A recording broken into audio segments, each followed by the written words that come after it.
Welcome back. All right, so I want to talk about the WWE right now. Now, I've talked a lot about AEW on this channel, and I have definitely taken shots at WWE when I thought their program wasn't all that entertaining. But I will say this right now, WWE's hitting on all cylinders. So I'm not going to spoil the show that I just watched for all you fine people, but the women's tag tournament started off well enough. It's pretty obvious who's going to end up playing against who, or playing, who's going to end up fighting who. But still, even if you look at a tournament and go, okay, so that's where they're going with the semis, and that's probably the final, as long as the matches are well done, it's pretty good, right? So that's the thing. I enjoyed the match tonight between Bobby Lashley and Ciampa. I think they're treating Ciampa well, and that's not a surprise, right? I've seen complaints that online. I've seen complaints of, well, Triple H is just going to favor his favorite guys. That's how promotion works. Wrestling has always worked that way. There are certain guys who are favorites, and it's not even restricted to like real wrestling. I remember when I had a wrestling website, there were guys who would, and this was just role playing. There were guys who role played on my website that would get, and we had voting. It was a five voters, and so they would get votes in on my website with my federation, or Fed as it's called, that they weren't getting somewhere else. So I had guys who came in and said, "Hey, I'm doing really well here. I'm winning these matches with my role plays. I can't win over there." And then I would look at the website they came from the Fed they came from, and I'm like, "Yeah, I'm not a big fan of the guy who beat you. I don't know what those voters think." So you have different voters in different companies. Well, if that works online, it's going to work that way with a real wrestling company.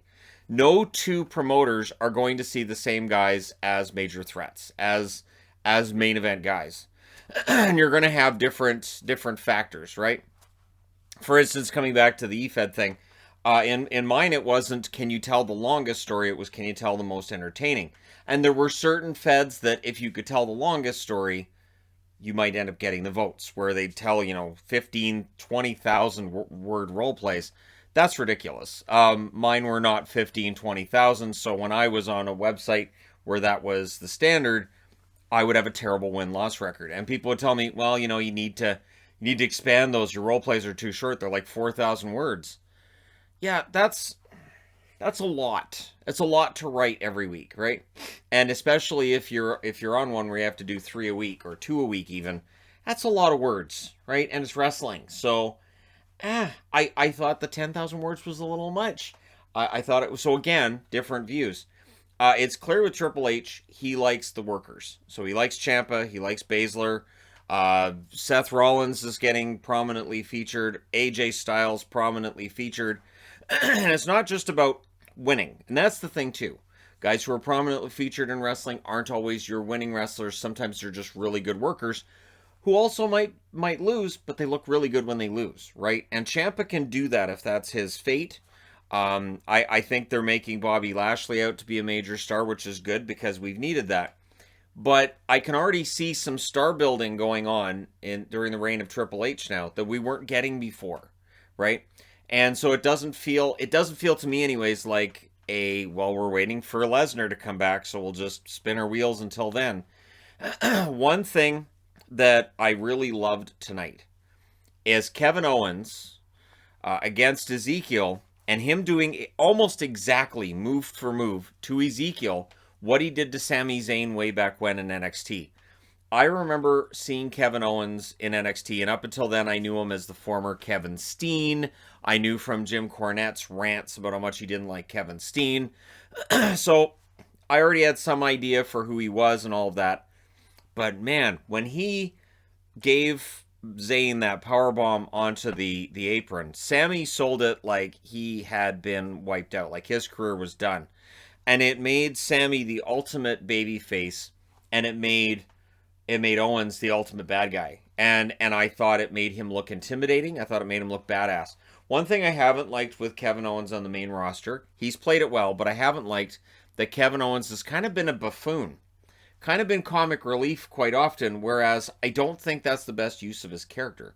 I think the best use of his character is that he's kind of rough in the ring, and you never know what he might do, right? So I'm glad that they're leaning into what his character was in NXT because it was great. Wrestling fans loved NXT 5-6 years ago, and now it's changed. It has changed a lot, right?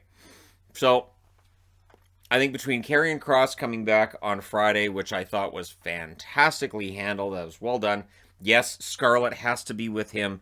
You can't have him coming out looking like some kind of a Road Warriors reject and expect him to get over. You bring him out as himself.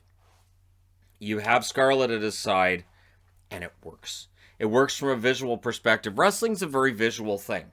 And I think that's something that AEW has understood from the beginning. It's something WWE has understood at points in time. But I don't know how well they were doing that over the last couple of years. I think they were leaning too much into some of the goofy crap.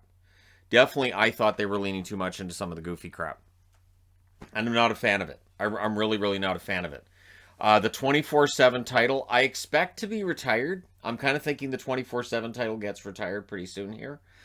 I think if they retire it with Dana Brooke as the last one holding it, I think that's fine. I will say, too, the ring gear that Dana was wearing, I thought looked better than what she's been wearing, and I thought her overall look seemed better.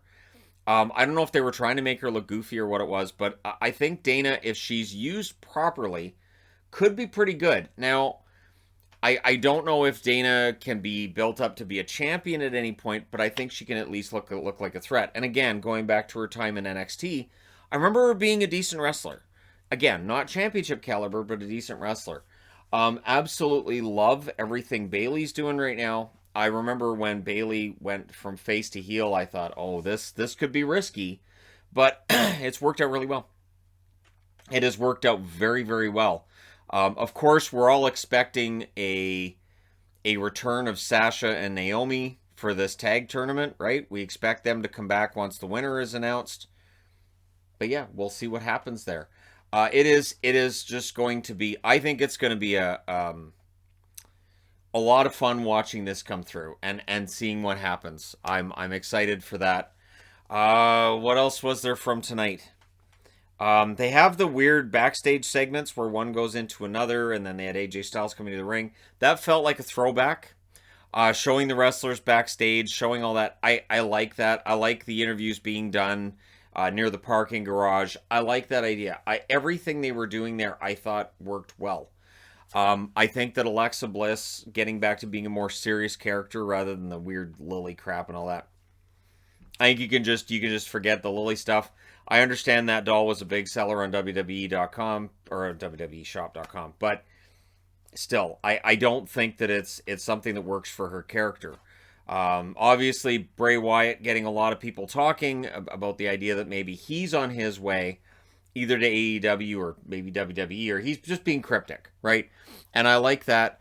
I do think that now with Triple H's leadership being there, I think the chances of Bray Wyatt coming back might be better than 50-50. You could bring back Eric Rowan, Bray Wyatt. I don't know how or if you can bring somebody in who could provide the kind of presence Luke Harper, known as Brody Lee, of course, in AEW. I don't know that you could bring in anybody to be a third member if you brought that group back. That would work. Maybe Almas, but again, Almas is still he's in development. It feels like he's in development and he's learning his craft. Probably should have had more time developing before he was put on the air and on Raw. But what are you gonna do? You know, once you're on Raw, you're on Raw. So I'm excited, and this is the first time that I have watched an entire Raw. When we were in Las Vegas, I watched part of Raw. I couldn't get SmackDown. Our hotel did not have SmackDown. I couldn't find any way to watch it online either, so I was not able to watch SmackDown. But I did watch the ups and downs on What Culture Wrestling, and it was fun. This is the first time I've been excited to watch WWE wrestling in at least, I want to say, 5 or 6 years, because there was a time where WWE would come to Vancouver and I would get tickets for myself and my wife and take her. My wife enjoyed some of the spectacle of it. She enjoyed the women's matches. And for me, I enjoyed the spectacle of the women's matches. And we generally like the same wrestlers. So it worked out pretty well. But yeah, so this is good. It is good to have companies that are doing well. I think AEW is doing a fantastic job as well. Big fan of the stuff that they're doing and the feuds that are being built up in AEW. And so I'm looking forward to more of the Japanese cross promotion.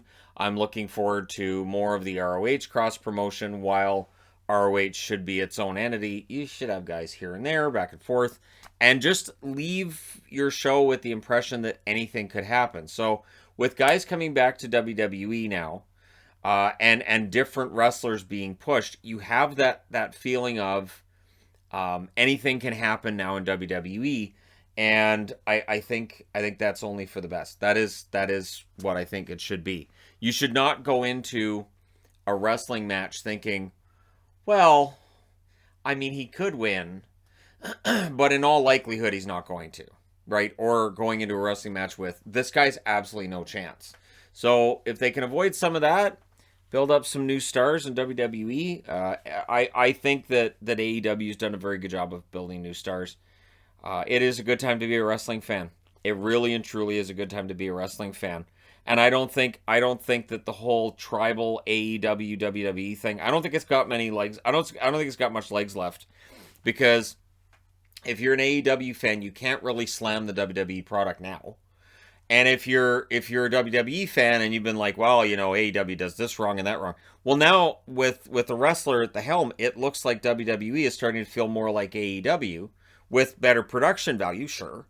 But there's some similarities there. So I think the tribalism may very well end up going by the wayside. We shall see. Let me know your thoughts in the comment section below. Have you started watching more of wrestling now that the ownership has changed and everything seems to have changed? John Laurinaitis reportedly being out of the company, which I think with the accusations that are out there and everything going on, I think Triple H deciding to clean things out, or whether it's Nick Khan or Stephanie that decided we're just going to clean everything out, I think it's for the best. I think this is long overdue. Wrestling needed a change at the top. I will say about 10 years ago, we could have used that change. And so we're getting it, and that's great. But let me know your thoughts. Hit like and subscribe if you're browsing your way through, you just happened upon this video. And yeah, that's right. I'm saying good things about both WWE and AEW. I enjoy both programs. The people like us actually exist. We can enjoy both wrestling programs and not have to scream and yell about how crappy one is or the other, because I was absolutely critical of WWE, and the reasons were simple. It was the same matches every single week. Every match was ending in some screwball finish, and there was never a result. Tonight, watching Raw, there were tons of results, tons of things that changed things, and actual results that weren't screwy finishes. So I'm a huge fan of that, and I think it makes for a better product. And so here we are, better product. I do hope the ratings reflect that too. I hope the ratings are going up for Raw. And I also hope the ratings are going up for AEW, because, again, I like both products. That is allowed. You are allowed to be a fan of both. They're not in direct competition with one another. There's no reason you can't enjoy both. You can watch one, and you can watch the other, and you can cheer for one, and you can cheer for the other.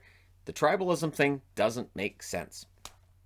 But let me know why you believe that the tribalism makes sense. Thank you guys so much for all your support. I will talk to you again soon.